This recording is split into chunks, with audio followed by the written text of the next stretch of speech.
La Asamblea General de la Organización de las Naciones Unidas se reunió en Nueva York. Y la noticia más importante, al menos desde la perspectiva israelí, gira en torno al reconocimiento del Estado palestino. Las principales potencias, como Francia, Reino Unido y Canadá, están listas para reconocer un Estado palestino y apoyar a la Autoridad Palestina, entidad surgida de la Organización para la Liberación de Palestina, que aún paga a terroristas por matar a judíos e israelíes. En Israel aún hay dudas sobre la respuesta adecuada. Tal vez sea expulsar consulados y retener visas para las organizaciones no gubernamentales europeas. Tal vez sea limitar la cooperación financiera y de seguridad de Israel con la Autoridad Palestina. O como algunos han sugerido, tal vez sea anexar grandes extensiones de Judea y Samaria. El único sentimiento claro que se comparte ampliamente es que estos reconocimientos unilaterales no pueden quedar sin respuesta y que señalan el fin del proceso de paz, que fue igual de unilateral por parte de Israel. Actualmente, solo Estados Unidos resiste esta ola de reconocimientos estatales. La Autoridad Palestina, el presidente Mahmoud Abbas, es uno de aproximadamente 80 funcionarios palestinos a quienes se les ha prohibido asistir a la Asamblea General de las Naciones Unidas, ya que Estados Unidos le negó la visa por motivos de seguridad nacional. Específicamente, Estados Unidos ha dicho que es de su interés de seguridad nacional responsabilizar, entre comillas, a la Organización para la Liberación de Palestina y a la Autoridad Palestina por no cumplir con sus compromisos y por socavar las perspectivas de paz. Las personas que critican esta medida sugieren que es una violación del derecho internacional. Hoy, en Ley Básica, recibimos al exasesor legal del Departamento de Estado de Estados Unidos y ex juez federal Abraham D. Sofaer para profundizar en la ley y la diplomacia en este tema. Bienvenido, Abraham D. Sofaer. Es un placer estar aquí. Bien, entonces tenemos esta historia del pasado reciente sobre negativas de visa para 80 funcionarios de la Autoridad Palestina, incluso el presidente Mahmoud Abbas. Quiero, de hecho, tomar un poco de distancia antes de entrar en la ley sobre las negativas de visa y hablar sobre esta historia de larga data del enfoque estadounidense hacia la Organización para la Liberación de Palestina y hacia la Autoridad Palestina. Tuviste una experiencia importante en el Departamento de Estado y lo seguiste durante años. Quizá puedas guiarnos a través de parte de eso. Lo intentaré. Es muy complicado. Nuestro enfoque ha sido un poco dividido en el sentido de que no es completamente consistente de ninguna manera, ya sea temporalmente o ideológicamente.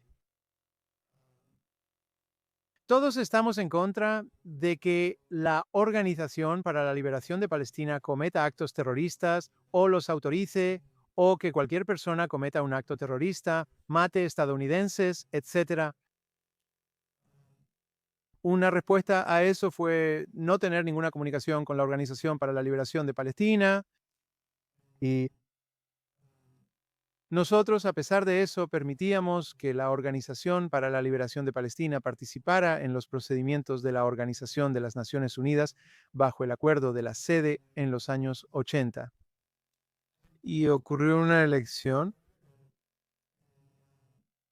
George Shultz se estaba preparando para dejar el Departamento de Estado como secretario, y el nuevo presidente iba a ser George Herbert Walker Bush.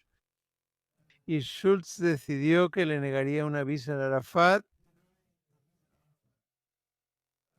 debido a la implicación de Arafat en asesinatos terroristas específicos. Y esto fue muy extremadamente, de hecho, polémico. Muchos países europeos nos criticaron. Fuimos demandados en la Corte Internacional de Justicia.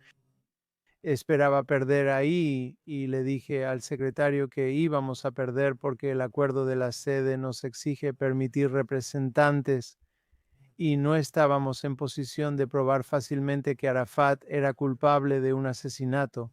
Habría tomado mucho tiempo. El hecho es que la negación de la visa llevó a un par de países se reunieran con Arafat y le dijeran, bueno, ¿por qué no admites que Israel tiene derecho a existir y que no crees en el terrorismo y que no cometerás más actos terroristas ni los autorizarás.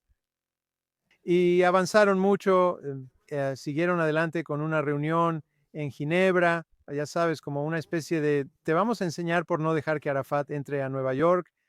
Arafat quería venir a Nueva York y logramos que Arafat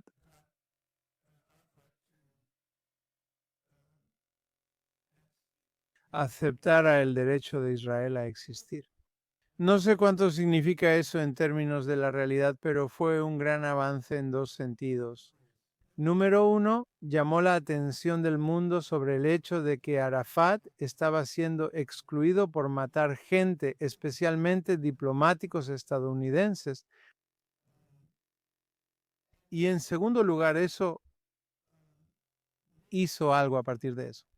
En otras palabras, si él pudiera venir a Estados Unidos y participar en la Organización de las Naciones Unidas, aunque hubiera matado a 2 embajadores o hubiera organizado el asesinato de 2 embajadores, esa era una postura que Estados Unidos adoptó y era una que Schultz no aprobaba. Por otro lado, Schultz tampoco apoyaba no dialogar con la Organización para la Liberación de Palestina. Así que Schultz pensó que era mejor insistir en que hay ciertas conductas que son inaceptables y que no puedes venir a Estados Unidos si eso es lo que vas a hacer. Pero por otro lado, que si aceptas la propuesta de no matar diplomáticos y civiles, hablaremos contigo. Y así que fue muy dramático.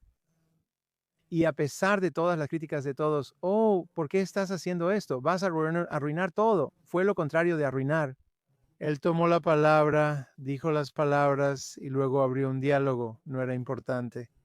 No era un diálogo importante en ese momento porque, ya sabes, no entras en un diálogo significativo con alguien con quien no habías hablado en años, especialmente con Arafat.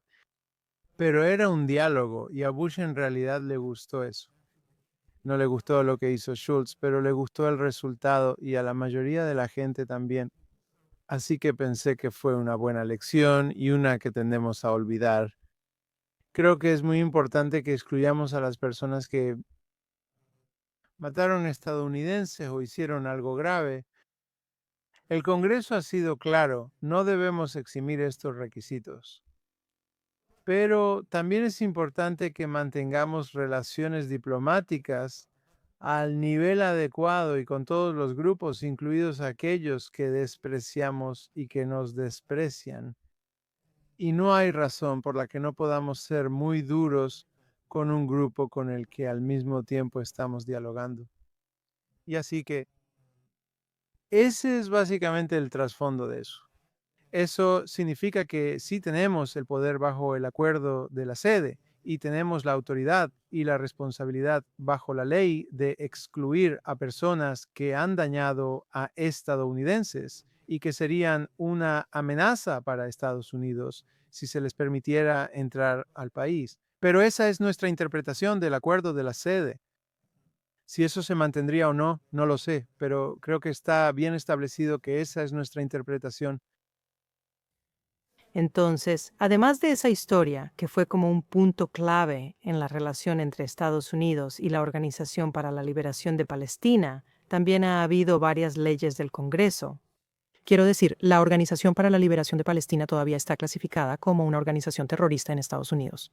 Ha habido legislación reciente que aclara leyes anteriores que han permitido, que básicamente han abierto la posibilidad de demandar a la Autoridad Palestina y a la Organización para la Liberación de Palestina por ataques contra estadounidenses en cualquier parte del mundo donde se encuentren. Hubo otro episodio, creo, contigo en el Departamento de Estado relacionado con el cierre de las misiones de la Organización para la Liberación de Palestina. Esto fue obviamente antes de Oslo. Creo que de alguna manera lo que ha pasado ahora con el Departamento de Estado negando las visas, hay críticos que se basan en el acuerdo de la sede y luego el Departamento de Estado básicamente señala 2 estatutos donde la autoridad palestina tiene compromisos relacionados con el derecho de Israel a existir. Y lo más importante, el cese del terrorismo, por lo cual sigue pagando. Y parece que tal vez esta es la primera medida de lo que podrían ser más medidas mientras el mundo avanza para tratar de legitimar un Estado palestino. Parte del mundo se está moviendo hacia eso, como siempre lo ha hecho y como siempre ha sido. Ese era el caso entonces. El problema de fondo es que los palestinos han hecho un cálculo gravemente incorrecto de sus intereses.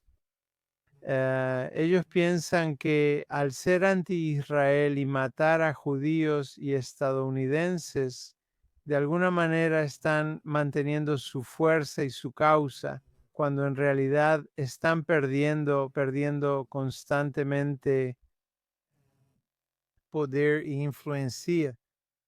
E Israel está aumentando constantemente su determinación sin importar las opiniones de otros estados, para tomar el control de las áreas donde los palestinos están atacando a Israel, incluyendo Gaza. Así que el cálculo general desde 1918 es abrumadoramente claro que al no aceptar a los judíos, y eso sigue siendo así, los palestinos han perdido terreno repetidamente y, en mi opinión, volverán a perder terreno. Puedo pedirte que aclares la pérdida de terreno, porque podría presentar un argumento diferente. Podría decir, mira, incluso antes de que se aprueben los nuevos reconocimientos que se han prometido, hay 147 países que reconocen al Estado de Palestina, dejando de lado el hecho de que sería muy difícil explicar en qué territorio se encuentra y qué forma de gobierno tiene, y todo tipo de otros elementos críticos. Así que hay 147 países que reconocen. Ahora hay países importantes en Occidente que van a moverse para reconocer unilateralmente. Y ya sabes, han sido legitimados, esencialmente, se podría decir. Pero parece que estás diciendo, si te entiendo bien, que todo eso es como ruido comparado con lo que va a pasar con la expansión basada en la seguridad, según tu punto de vista. No es solo ruido, es un ruido desagradable. El hecho es que sigue siendo solo ruido. La realidad tiene que ser examinada. ¿Y cuál es la realidad?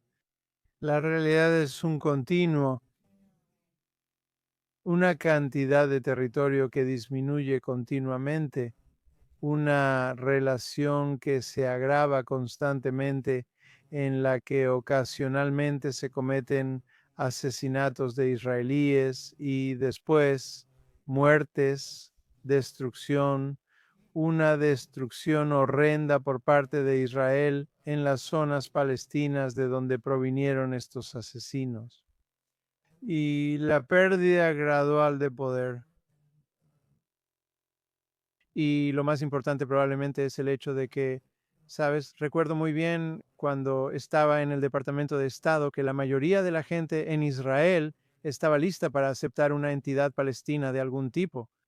Hoy eso es inconcebible. Los palestinos han perdido al mayor aliado potencial que podrían haber tenido en el pueblo israelí. Ciertamente, la postura de Netanyahu sobre un Estado palestino ha cambiado desde que era joven, del mismo tipo pero con hechos diferentes. Sabes, simplemente es más adelante en el camino, y ellos han insistido en continuar con su esfuerzo por destruir y desestabilizar a Israel, y también su esfuerzo por deslegitimar a Israel, con el que lamentablemente muchos estados podrían colaborar, con el argumento de que están ayudando a los pobres palestinos. Pero incluso aquellos judíos que quieren ayudar a los palestinos, que simpatizan con los palestinos, que sienten por los palestinos, especialmente yo mismo, soy un judío de Oriente Medio y siempre me he llevado bien con los líderes palestinos que he conocido y que son razonables y racionales. Luego los conocí en Israel y muchas veces aquí. Y considero al pueblo palestino, y ellos lo demuestran una y otra vez cuando salen de la zona de Palestina, de las áreas palestinas, y vienen a América, Sudamérica o Centroamérica, les va muy bien y trabajan duro, tienen éxito, ellos se convierten en grandes protagonistas donde están. Creo que lo que están perdiendo es enorme. Lo más grande que están perdiendo es la sensación de que esto realmente era posible, que los judíos y los palestinos podían vivir juntos en dos estados. Ya no tengo la sensación de que ni siquiera la mitad de la población israelí acepte eso. No, creo que ahora más de la mitad lo haría. Sugerir que una solución de dos estados es, ya sea poco prudente, pero probablemente en su mayoría imposible según las encuestas. Quiero decir, es profundamente arraigado en un público que ha aprendido por las malas que los palestinos no quieren la paz con el Estado judío. Y eso puede que no sea cierto para todos los palestinos, pero en términos de la práctica y la conducta de los palestinos y sus líderes ha sido muy triste, muy ineficaz. Se han perdido oportunidades y no sé cuántas oportunidades más quedan. Parecía que tú crees que es momento de más acciones ejecutivas por parte de Estados Unidos sobre esto. Está bien. Bueno, ¿qué quiere decir eso? Negar visas está bien, pero todavía les damos mucho dinero a los palestinos y muchos países les están dando dinero. Y muchos países todavía están apoyando a la UNRWA, aunque se ha demostrado que es una agencia parcial y poco confiable. Hay mucho por hacer que es mucho más sustancial. Y tenemos que demostrar, tenemos que apoyar la negativa de Israel a permitir que la UNRWA opere y también la necesidad de Israel de tener seguridad. Hay más que ambigüedad en la situación con respecto a los estados europeos. Realmente lo hacen después de un asesinato de judíos y cosas así, que Israel toma represalias y realmente entonces vuelven a oponerse a Israel. Y es un baile que realmente no lleva a nada bueno. Necesitan ser realmente firmes sobre el fin de la violencia por parte de los palestinos para que los palestinos puedan avanzar, porque creo que avanzarían si dejaran de ser violentos y fueran más astutos, por así decirlo, más inteligentes respecto a sus intereses, más dispuestos a educarse, a tener buenas economías, demostrar que realmente quieren comercio. Les gustaría tener un aeropuerto. Deben demostrar que no lo usarán para terrorismo para ganárselo. Y no hay manera de que puedan ganarse eso ahora. Simplemente no es posible. Están muy lejos de eso, que es inconcebible para la mayoría de la gente. Pero antes era concebible. Podría ser concebible de nuevo. Lo dudo. Pero eso es realmente lo que se necesitaba. ¿No es poco? Sanciones aquí y allá o negaciones de visas. Estados Unidos realmente tiene que aceptar el hecho de que, y creo que esta administración ya va por buen camino, tienes que aceptar el hecho de que no puedes convivir con Hamas. No puedes convivir con una organización dedicada a la destrucción de Israel. No es posible. Entonces mencionaste a esta administración. Mi impresión ha sido que, bueno, esta administración obviamente tiene en la cima y otras administraciones más de derecha. Yo sugeriría, probablemente tenían en la cima del Departamento de Estado a personas que comparten el tipo de visión del mundo que estás describiendo ahora. Pero la burocracia del Departamento de Estado siempre ha estado orientada en una dirección diferente. Y tú puedes arrojar más luz sobre eso que yo y espero que lo hagas. Pero solo me pregunto cómo ves el futuro de esa dinámica en desarrollo, ¿verdad? Porque estamos hablando, si se trata de que esta administración tome las decisiones correctas, entonces, bajo la suposición de que potencialmente las cosas podrían cambiar en unos años, esa burocracia permanece. ¿Y cómo se ve la política exterior estadounidense? Bueno, esas son preguntas muy complicadas porque no hay duda de que el personal del Departamento de Estado, siendo miles los que son relevantes para esta cuestión, va a variar en cuanto a sus opiniones personales, pero la mayoría son profesionales y con liderazgo se alinean y hacen el trabajo que se supone que deben hacer. Y no tengo la impresión de que Rubio sea hablando con los palestinos en absoluto.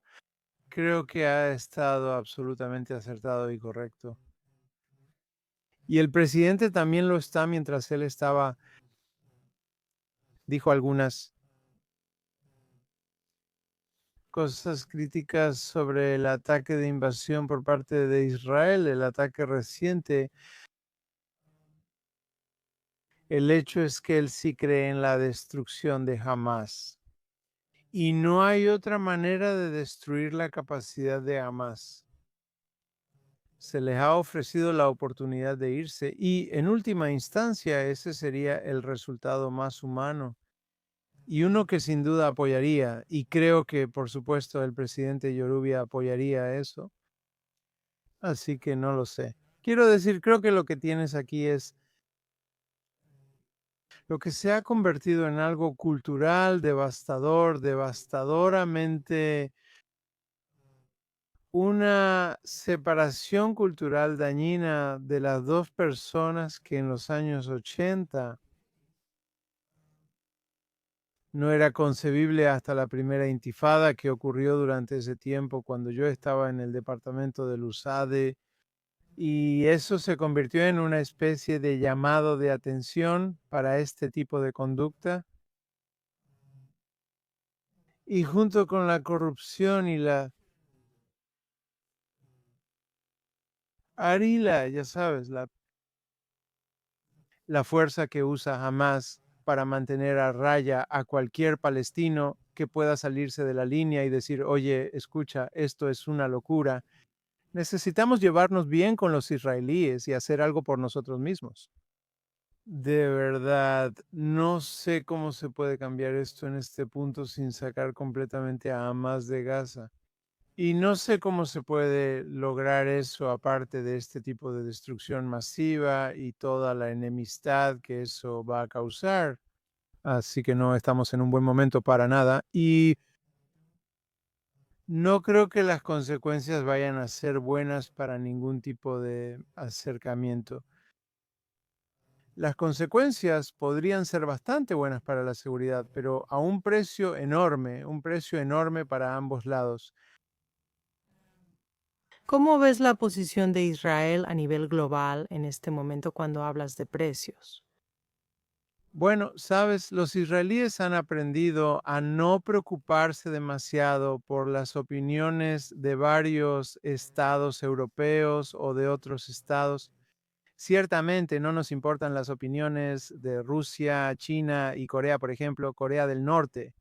No nos importa la opinión de Irán, por buenas razones. Y a los israelíes no les importa la opinión de Francia, señor Macron.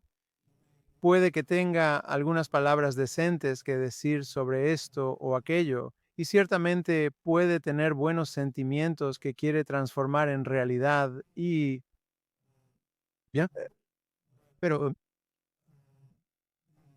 algunas de las declaraciones que él y otros líderes europeos han hecho, no tanto los alemanes, sino otros líderes europeos, han sido ignoradas y seguirán siendo ignoradas porque el pueblo judío, basándose en muchas malas experiencias, ha aprendido que tiene que tomar estas decisiones por sí mismo. Y es bueno tener aliados. Es genial tener a Estados Unidos de nuestro lado y no hay amenaza de retirar armas ni todas esas cosas, como podría haber sucedido con Joe Biden u otro tipo de líder, ciertamente Kavanaugh Harris. En cambio, tenemos una administración que no va a hacer eso. Ellos se dan cuenta de que la seguridad de Israel fue gravemente amenazada por personas asesinas que no solo mataron soldados, sino que asesinaron bebés y mujeres y violaron a personas. Y este tipo de cosas no se olvida. El ataque de octubre ha dejado una gran impresión. Es un momento muy difícil para hacer avances. Y lo que se necesita reconocer es eso. ¿Y por qué no puedes obtener los elementos en el tipo correcto de alineación para permitir una participación significativa sin pensar seriamente en las realidades? Y eso es lo que tiene que suceder. Así que hablas sobre la realidad. Y mientras he estado leyendo las noticias, he visto como si se estuviera desarrollando un posible circo. No creo que los israelíes realmente lo declaren.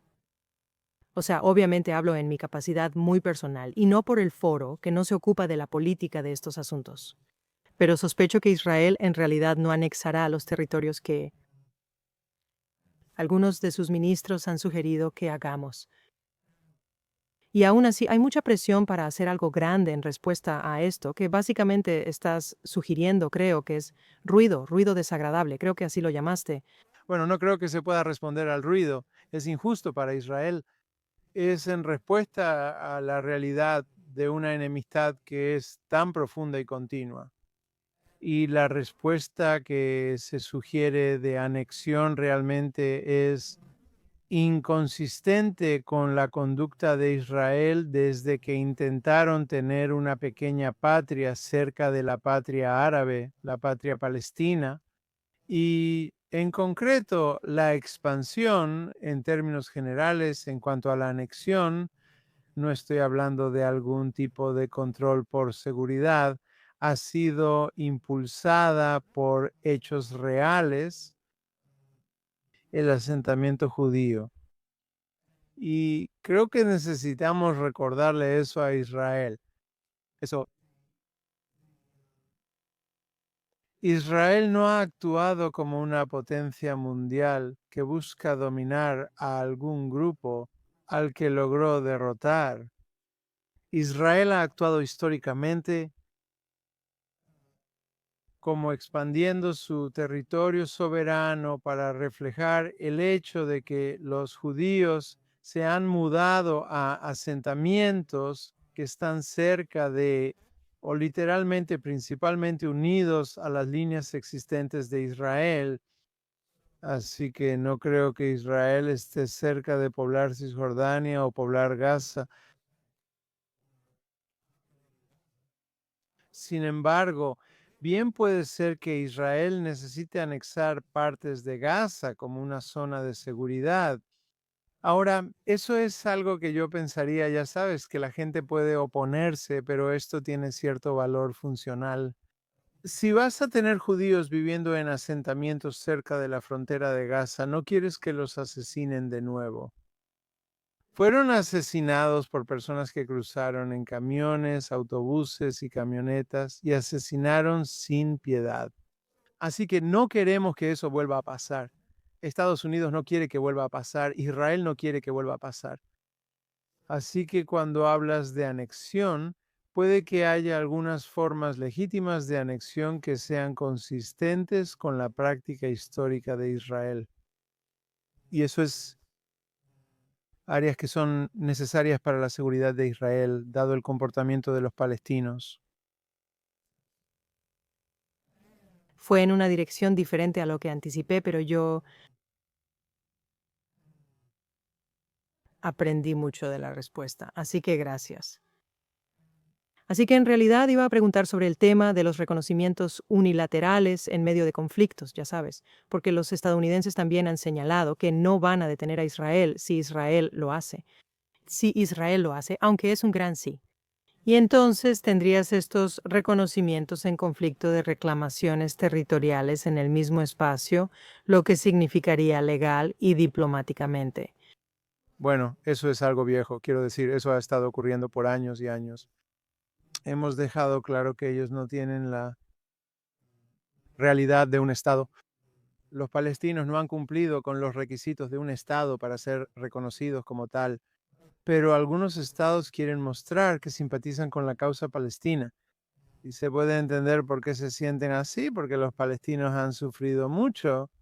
Realmente necesitan hacer más para tener un mejor liderazgo para los palestinos y tal vez darles menos dinero cuando no se comportan de manera racional, porque los europeos les están dando cientos de millones de dólares a los palestinos, incluso cuando se comportan de manera grotesca de esta forma. Y Estados Unidos también ha sido demasiado solidario, así que el mundo realmente tiene que decidir de manera seria si de verdad quiere que estos dos grupos se comporten adecuadamente entre sí y tomar acciones que sean coherentes con eso, en lugar de distraerse con instintos aparentemente significativos, cálidos y humanos de querer ayudar a los pobres, a los derrotados, a los destruidos y todas esas cosas que todos sienten y que cualquier persona decente en el mundo quiere hacer. Pero si solo haces eso para tener otra disputa, otra repetición del mismo tipo de conducta con el mismo resultado, por cierto, donde los palestinos pierden algún elemento o algún territorio o algo, no tiene sentido. Muy bien, tengo una última pregunta. ¿Tenemos tiempo? Está bien. Entonces, este tema en particular, la razón por la que te invitaron inicialmente fue porque hubo una historia increíble en la que estuviste involucrada en el Estado que involucraba a Kurt Waldheim. Y por supuesto, pero lo que desencadenó la conexión fue la negación de la visa, ¿verdad? Y me preguntaba si podrías dar un poco de contexto sobre esa historia, solo para resumir. No está directamente relacionado con lo que discutimos, pero aporta contexto legal y diplomático y es una buena historia. Me gustaría terminar con eso, si te parece. Claro, nosotros estábamos obligados por el hecho de que se hablaba de su llegada a los Estados Unidos. No creo. Que tengas que recordar a la gente quién fue Kurt Waldheim.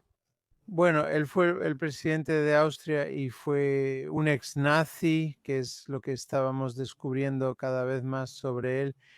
Había sido secretario general de las Naciones Unidas y o no sabíamos lo suficiente o había algunas personas que sí sabían y no les importaba. Pero de todos modos, él había sido secretario general y había personas en el Departamento de Justicia. Ciertamente estaban Mies y su gente, incluyendo a Alan Gerson, quien falleció hace años, pero él estaba a cargo de esto, la relación de Estados Unidos con ex nazis. Y estaba Mary Moshari en el Departamento de Estado, quien era mi principal asistente en la oficina del asesor legal, y George Schultz, obviamente, y yo. Y el trabajo comenzó en serio para averiguar los antecedentes de Kurt Waldheim con el fin de determinar si permitiríamos, cómo responderíamos a una solicitud para que se le permitiera venir a Estados Unidos. Y había mucha gente que lo apoyaba aquí, pero tampoco conocían toda la historia de sus antecedentes. Pero investigamos esos antecedentes y quedó claro que él había desempeñado papeles importantes como nazi, como soldado que apoyaba al régimen de Hitler, que no eran conocidos y que él sabía mucho más, claramente debía saber mucho más sobre la persecución de judíos y otros gitanos, otras personas que los nazis odiaban. Y así emitimos una opinión que fue aprobada tanto por el Departamento de Justicia como por el Departamento de Estado y aprobada por el presidente, dejando en claro que no se le permitiría entrar a los Estados Unidos. Fue muy controvertido, pero fue, en mi opinión, absolutamente correcto. Y Necesitamos considerar la importancia de ser honestos con nosotros mismos sobre a quién estamos apoyando. No habría sido secretario general de la Organización de las Naciones Unidas si Estados Unidos se hubiera opuesto a su nombramiento. Como miembro permanente, habríamos podido bloquear eso. Debemos estar realmente conscientes, estudiar más y ser más íntegros en el ejercicio de nuestro poder si queremos cambiar verdaderamente el mundo. Creo que ese es un buen lugar para terminar esta noche. Ojalá podamos tenerte de vuelta pronto. Y aprecio tu tiempo. Gracias. Gracias.